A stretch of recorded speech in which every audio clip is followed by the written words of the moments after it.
de Aragão tinha mais direito ao trono que o Henrique VIII, e isso é constrangedor.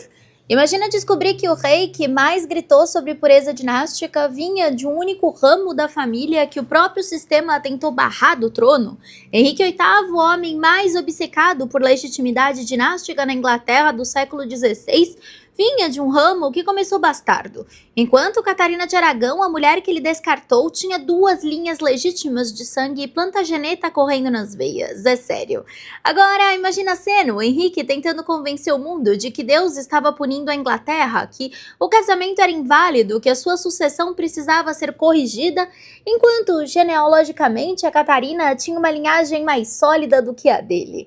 Oi, coroados e curiosos, eu sou a Steph e hoje a gente vai desmontar uma ironia que quase ninguém explica direito. Porque a Catarina de Aragão tinha mais legitimidade de sangue do que o Henrique VIII, e porque isso, mesmo assim, não mudava quem sentava no trono. Segura, porque essa história não é sobre romance fracassado, é sobre guerra civil mal cicatrizada e legitimidade construída na força. A dinastia Tudor foi forjada em uma poça de sangue coalhado, de uma pilha de cadáveres e de uma brecha jurídica tão cínica que chega a ser um insulto à inteligência de qualquer um que saiba ler um contrato. O Henrique VII, pai do nosso Henrique VIII, que a gente conhece como o Rei do Inverno, não acordou um belo dia com uma coroa na cabeceira da cama trazida por anjos. Ele tomou o trono no grito, no aço, no campo de batalha de Bosworth, em 1485, arrancando a joia da cabeça do Ricardo III, enquanto o corpo do rei ainda estava quente e sendo humilhado na lama. Isso importa pra caramba, porque quando você ganha o poder na base da porrada, numa guerra civil, a sua legitimidade não vem da aclamação unânime ou do respeito dos seus pares. Ela vem do fato de que você sobrou e os outros morreram.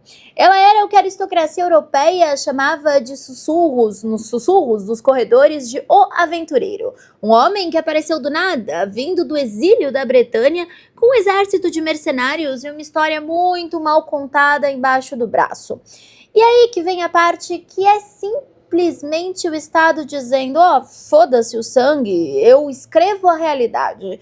O Henrique VII não ficou só na batalha de Bosworth, na vitória, ele passou o resto do reinado fabricando legitimidade, como quem cimenta uma casa em cima da areia. Ele legitimou o trono por conquista, legitimou por casamento com Elizabeth de York, para misturar a rosa vermelha com a rosa branca, e para fechar com chave de canalice jurídica, ele ainda fez a retroatividade. Ele mandou contar o início do reinado dele antes da batalha, para todo mundo que lutou pelo Ricardo III virar oficialmente um traidor por definição. Isso aqui não é detalhe, é o manual do poder. Você ganha com espada e depois legaliza com papel. E o parlamento confirmou, não porque o sangue era indissolúvel e nem indiscutível, mas porque estabilidade vale mais do que genealogia. Todo mundo queria o fim daquela guerra. Mas vamos abrir esse brasão e ver o que tinha dentro, porque o Henrique VII não era um Zé Ninguém completo. Ele só tinha uma reivindicação que era uma gambiarra genealógica que faria qualquer advogado de sucessão chorar no banho. A conexão dele com o trono da Inglaterra, se você ver aqui do lado, vinha pela família Beaufort, da mãe dele, a Margaret Beaufort. E aí que a fofoca fica pesada, suja e deliciosa. Os Beaufort eram descendentes do João de Gaunt, o Duque de Lancaster, com uma mulher chamada Catherine Singford. O problema é que eles não nasceram no berço de ouro do matrimônio sagrado, eles nasceram na absoluta e completa bastardia. Eles eram bastardos. O João e a Catherine foram amantes por décadas, enquanto ele estava casado com outras 2 esposas, e ela era apenas governanta dos filhos dele. O caso era o escândalo da época, o tipo de coisa que faria os bispos cruzarem o caminho para não terem que cumprimentar ele. João de Gaunt só foi se casar com a Catherine depois que os 4 filhos Beaufort já estavam grandes e circulando pela corte. Como ele era o homem mais poderoso da Inglaterra abaixo do rei, Ele fez o que qualquer magnata faz com problemas de reputação, resolveu no papel. Em 1396 veio uma bula papal e depois a confirmação de Ricardo II no parlamento. Oficialmente, os Beaufort deixaram de ser bastardos, no registro eles estavam limpos. Mas a política nunca dorme. Quando o Henrique Bolingbroke toma o trono em 1399 e vira Henrique IV, ele acrescenta uma proteção essencial. Os Beaufort estavam excluídos da sucessão real, traduzindo: legitimados sim, reis nunca. Isso significa que os Beaufort foram limpos para herdar terras, casar com nobreza e para não serem humilhados publicamente, mas eles foram expressamente proibidos de chegar perto do trono. O sangue deles era considerado de segunda categoria, um sangue consertado por caneta, não um sangue puro de nascimento. E é exatamente dessa linha capenga, desse ramo B da realeza, que o Henrique VII surgiu para clamar que era o herdeiro legítimo de Lancaster. Ele era o descendente de uma linhagem que, por lei, não devia nem estar na mesma sala que a coroa, e ainda por cima, pela linha feminina. Não era o ramo principal, era o ramo lateral do lateral. Agora, imagine o peso que isso coloca no Henrique VIII. Ele cresceu ouvindo que os Tudors eram os salvadores da Inglaterra, mas ele também sabia ler e pesquisar. Ele sabia que se um iorquista raiz ou um plantageneta de linhagem limpa olhasse para o brasão dele, veria a mancha da bastardia dos Beaufort escondida atrás de todo aquele veludo vermelho. O Henrique VIII não era apenas um homem vaidoso, ele era um homem profundamente inseguro sobre tudo, mas também sobre a própria origem. Cada vez que ele gritava sobre a vontade de Deus para ter um herdeiro homem, o que ele estava realmente tentando fazer era solidificar uma fundação que ele sabia que era feita de areia e decretos duvidosos. Não era só sobre testosterona, era sobre encerrar qualquer debate sobre a fragilidade da própria origem. Juridicamente, o Henrique VIII era um rei consolidado, o parlamento reconhecia, a igreja reconhecia, a coroa estava na cabeça dele, mas de forma genealógica, a Fundação Tudor era recente, construída depois da Guerra Civil e ainda precisava provar que merecia estar lá. A Guerra das Duas Rosas não era uma memória distante, era ferida aberta. A aristocracia inglesa tinha trocado de lealdade 3 vezes em uma geração. Brasões mudaram conforme o vento, ninguém confiava em ninguém, legitimidade não era luxo moral, era seguro de vida. A geração dos pais do Henrique VIII viu reis serem arrancados do trono, viu brasões trocarem de lado, viu homens jurarem lealdade de manhã e executarem o mesmo juramento à noite. Legitimidade não era a filosofia no final das contas, era a sobrevivência. Agora a gente vai para Catarina, do outro lado do tabuleiro, e aqui o contraste é de dar risadas. Era para rir se não fosse trágico. Enquanto o Henrique vinha desse ramo que precisou ser regularizado depois do nascimento, a Catarina vinha da união de 2 monarcas mais poderosos e puros da cristandade, a Isabel de Castela e o Fernando de Aragão. O sangue dela, diferentemente do Henrique, não tinha sido legitimado por um papel assinado às pressas para evitar um escândalo. Ela era o que o Henrique queria ser, mas nunca poderia, a personificação da continuidade dinástica inabalável. A dinastia Tudor nunca conseguiu se livrar totalmente desse cheiro de cheguei chegando e tive que pedir permissão. Como eu comentei, o Henrique VII passou o reinado inteiro neutralizando pretendentes como, eu falei isso em outros vídeos, o Lambert Simnel e o Perkin Warbeck, homens que surgiram dizendo serem os príncipes perdidos, os herdeiros legítimos, e eles reuniram apoio suficiente para quase reacender a Guerra Civil. Ele não casou com Elizabeth de York por amor, mas para usar o útero dela como uma máquina de lavar a legitimidade, tentando misturar o sangue sujo dele com o sangue limpo dela para ver se o Henrique VIII saía com uma cor melhor. Mas a insegurança continuou lá, a fragilidade nunca desapareceu. E quando o Henrique VIII olhava para Catarina e vê que ela não conseguia dar o herdeiro, que ele precisava para provar que Deus aprovava a dinastia dele, a paranoia dele, que já não era pouca, puf! Explode. Isso não é fofoca só de árvore genealógica, foi o motor da revolução religiosa. Se o Henrique se sentisse 100% seguro no trono, ele não precisaria ter feito metade do que fez, ele precisou quebrar o mundo porque não conseguia consertar o próprio passado. Mas enfim, vamos falar então agora da árvore genealógica da Catarina e como estranhamente ela se liga mais ao trono da Inglaterra do que o próprio Henrique. A gente sai então da lama dos Beaufort, das canetadas de última hora e dos quartos quartos de governanta e entra no salão principal, onde o lustre é de cristal e o chão não range. Para você entender o tamanho do constrangimento genealógico, a gente precisa olhar para o que o João de Gaunt fez antes de se envolver com a Catherine Sinford. Porque, meus queridos, antes de criar a linhagem B, que daria origem aos Tudors, o João de Gaunt foi protagonista do casamento político mais perfeito, lucrativo e inquestionável da história da Inglaterra. Ele se casou com a Blanche de Lancaster. A Blanche não era apenas uma nobre, ela era herdeira da imensa fortuna e também do título dos Lancaster, uma das mulheres mais ricas e bem-nascidas da Europa.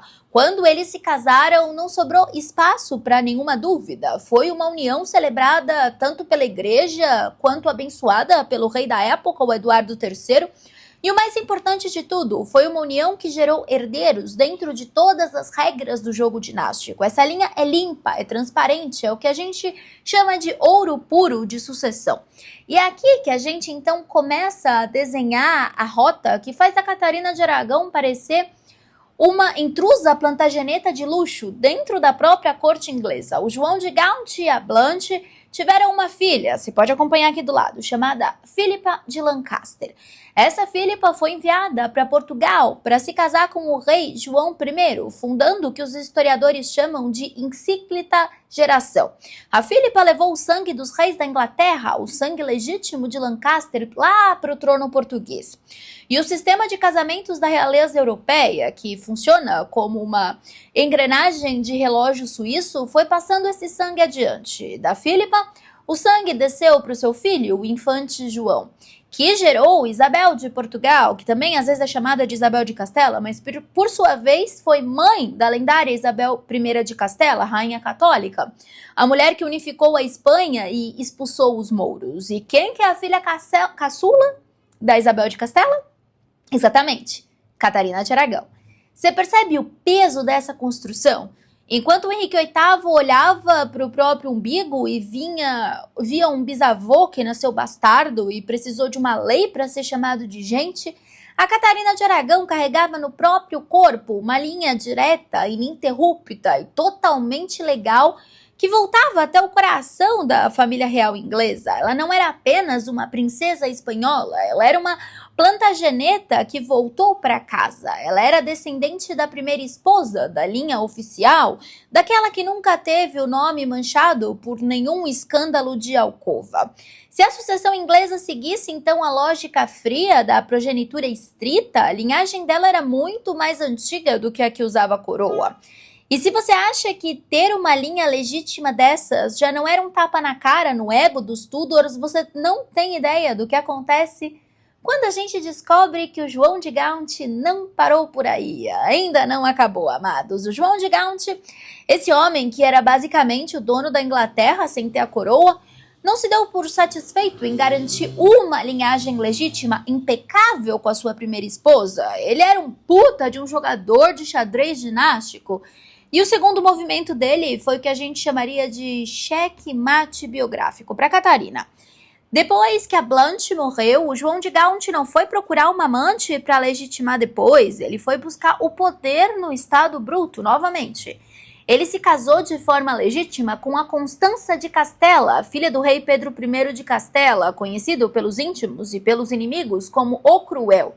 O casamento não foi um encontro de almas, foi realmente mais um contrato de fusão de impérios. O João de Gaunt, inclusive, passou boa parte da sua vida assinando como rei de Castela, por causa do casamento com a esposa. E aqui a engrenagem do sistema gira com uma perfeição que chega a dar nojo. Você olha aqui do lado, essa união gerou uma filha chamada Catherine de Lancaster. Agora, meus queridos, acompanhem o traçado desse sangue, porque ele é mais limpo que diamante lapidado. A Catherine de Lancaster saiu da Inglaterra para casar com o primo, Henrique III de Castela. Percebam a manobra, o sangue plantageneta legítimo do João de Gaunt se fundiu agora com a dinastia Trastámara, na Espanha. Dessa união, o sangue desceu direto, sem desvio, sem bastardia, sem puxadinho jurídico, até chegar João II de Castela, que foi o pai da citada Isabel I, a católica. E a Isabel, como vocês sabem, é mamãe da Catarina de Aragão. Então façam as contas comigo, porque O resultado é o que eu chamo de humilhação biológica. A Catarina de Aragão não descendia do João de Gaunt apenas uma vez por uma linha legítima. Ela descendia 2 vezes por 2 esposas diferentes, ambas rainhas ou herdeiras de altíssimo escalão, cujos casamentos foram celebrados sob a luz do dia, sobre as leis mais rígidas da Igreja Católica. Isso é um duplo carimbo de autoridade. No mundo da aristocracia, onde o seu valor é medido pela quantidade de gerações que você consegue provar que seus ancestrais não foram um erro de percurso, a Catarina era uma gigante e o Henrique era um anão, tentando usar salto alto, mesmo tendo aquele tamanho dele. Ela era a prova viva de que o sangue dos antigos reis da Inglaterra tinha sido preservado com muito mais rigor na Espanha do que na própria ilha britânica, que tinha se perdido em décadas de guerras civis e usurpadores trocando de coroa como quem troca de camisa. Na Europa continental, os Tudors ainda eram os novos, a Catarina não era. Agora você começa a entender porque o gráfico fica muito constrangedor. Quando o Henrique tentava anular o casamento, ele não estava apenas tentando se livrar de uma esposa que não dava um filho homem. Ele estava tentando se livrar do espelho que lembrava ele todos os dias que a legitimidade dele era construída sob uma base de areia, enquanto a dela era esculpida em granizo. Enfim, se a sucessão inglesa fosse uma fila organizada por ordem de nascimento, metade dos reis não teria existido. A Inglaterra nunca foi um laboratório puro de progenitura, de seguir o sangue. Foi um campo de batalha com verniz jurídico. Eu posso falar melhor sobre isso em outro vídeo, mas resumindo, quando o Henrique I morreu, ele deixou uma filha legítima, Matilda. E aí o que aconteceu? 19 anos de guerra civil, que até deu ensejo à Guerra dos Dragões, né? Aquela série do Game of Thrones. Enfim, aí o filho dela acabou assumindo depois da guerra, mas enfim, quando o Ricardo II morreu sem filhos, a linha mais velha vinha do Lionel de Arumpiera. Mas quem tomou o trono foi o Henrique IV, filho do terceiro irmão. Não venceu o mais legítimo, venceu o mais armado. A Guerra das Duas Rosas inteira nasceu desse desvio. York contra Lancaster, sangue contra espada. E no final o trono não foi para o mais puro, foi para quem sobrou. Que no caso os Tudors. E guarda isso então, na Inglaterra, legitimidade nunca foi matemática ou sangue. Foi a conveniência estabilizada. Aí, quando a Elizabeth I morreu, tinham linhagens mais diretas, como eu comentei nos vídeos biográficos dela, mas escolheram o James Stuart porque ele era politicamente útil. Depois chutaram os Stuarts quando eles ficaram inconvenientes e trouxeram alemães que mal falavam inglês porque eram protestantes e obedientes ao parlamento. A Inglaterra nunca foi pura, ela era pragmática. Agora a gente pode fechar essa conta com a precisão de um carrasco que não erra o golpe. Depois de tudo que a gente viu, fica claro. Esse vídeo ficou um pouco mais sério, mas eu acho extremamente importante. Eu adoro genealogia. A Catarina de Aragão não tinha o direito legal, jurídico, de chutar o Henrique VIII e governar a Inglaterra sozinha. O sistema da época machista e focado na estabilidade militar jamais permitiria isso sem uma guerra que quebraria o país. Mas se a gente for falar de sangue, genealogia pura, registro de nascimento, linhagem inquestionável, o sangue plantageneta dela, que vinha lá antes lá do William Conquistador, era um oceano, comparado à pocinha de água que eram os Tudors. Por fim, então, Henrique VIII governava por uma consolidação política baseada na vitória do pai e num casamento de conveniência que tentou limpar a própria bastardia. Catarina descendia do João de Gaunt por legitimidade dinástica clássica, sem cláusulas de exclusão e sem precisar que ninguém pedisse desculpas pela existência dela. E no mundo do poder absoluto, essas duas coisas não são a mesma coisa. A monarquia inglesa dos Tudors não era um trono de mármore sólido, era um trono de madeira compensada, pintado de ouro para esconder as rachaduras. O Henrique VIII não era ilegítimo no papel, ele era vulnerável na memória histórica, e memória dinástica pesa muito mais do que decreto. E você já pensou que o Henrique VIII rompeu com Roma porque a dinastia Tudor ainda estava tentando se convencer que era definitiva e a certa? Porque um rei seguro negocia, um rei inseguro reforma a religião inteira. Pensem comigo. E não estava no roteiro aqui, mas você sabia que o Henrique VIII é primo de todas as 6 esposas? Posso contar isso em outro vídeo. Enfim, eu espero que você tenha gostado desse vídeo. Eu te espero amanhã às 8 horas para o próximo Steffy Flix. Um beijo grande.